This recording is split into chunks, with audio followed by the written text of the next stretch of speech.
अस्सलाम वालेकुम, मैं इरफान खान। कैसे हम सब ठीक हैं? अच्छा, अब क्योंकि हम जैसा जानते हैं कि बिजली के प्राइसेस जो हैं वो आसमानों तक जा चुके हैं and this prices are not coming down by any mean.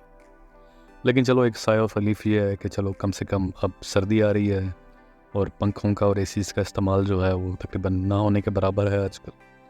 तो अब जो है बिजली के बिल जो है वो कम हो जाएंगे और डेफिनेटली वो बिजली के बिल अब कम हो जाएंगे। लेकिन इन बिजली के बिलों ने दोबारा बढ़ना है। जैसे ही आप मार्च क्रॉस करेंगे तो ये बिल दोबारा ऊपर जाने शुरू हो जाए। तो अब आपको इन विंटर्स में क्या करना है ताकि अगला समर आपका जो है वैसा ना गुजरे जिस तरह आपने अभी गुजारा, यानी कि बड़े बड़े बिल्स देकर। तो अब दो तीन चीज़ें जो है वो करने वाली हैं सबसे इम्पोर्टेंट नेक्स्ट ईयर के लिए, जो आपने सर्दियों में करनी है। सबसे पहली चीज़, प्लान करें कि अपने पंखों को आपने कन्वर्ट करना है डीसी के ऊपर।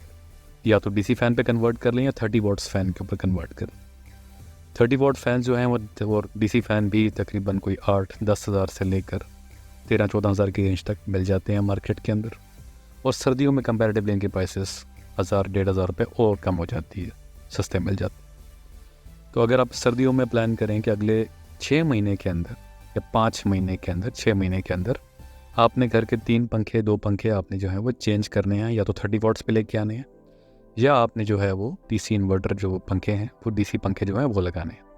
तो इसको प्लानिंग सबसे इम्पॉर्टेंट है, क्योंकि घर का जो सबसे साइलेंट कंज्यूमर होता है बिजली का वो पंखा होता है। तो अगर आप ये पंखे चेंज कर लेंगे सर्दियों के अंदर तो आपकी गर्मियाँ बड़े सुकून से गुजरेंगी। इसके बाद तो ये पहली चीज़ करने वाली है। दूसरी इंपॉर्टेंट चीज़ ये है कि अगर आपके पास फ्रिज, जो आपका फ्रिज है, अगर वो नॉन इन्वर्टर है तो कोशिश करें उसको इन्वर्टर पे लेके आने की, क्योंकि फ्रिज जो है एक और साइलेंट कंज्यूमर है बिजली का, जो बिजली खा रहा होता है आपकी।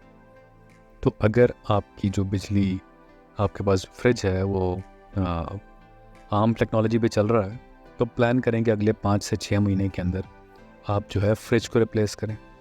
आप अपना पुराना फ्रिज बेचकर नया फ्रिज के अंदर ऐड करें उन पैसों को और नया फ्रिज लेने की कोशिश करें। इन्वर्टर फ्रिज होगा कंपैरेटिवली ये है कि आपकी जो स्पेंडिंग होगी एक मरतबा, आपकी वो स्पेंडिंग जो है वो आपको बहुत जल्दी पे बैक कर देगा। और दूसरा आपको बेनिफिट ये भी मिलेगा इन्वर्टर फ्रिज का, नए फ्रिज का, कि नए फ्रिज के इतने प्रॉब्लम्स नहीं होते हैं। तो आपके पास एक नई रिप्लेसमेंट होगी तो उसकी जो है मेंटेनेंस कॉस्ट भी डेफिनेटली जो है वो बहुत नीचे चली जाती है। सो प्लान करें इस 5-6 महीनों में अगर आपने फ्रिज चेंज करना है तो साथ फ्रिज चेंज करके उसको इन्वर्टर के ऊपर लें।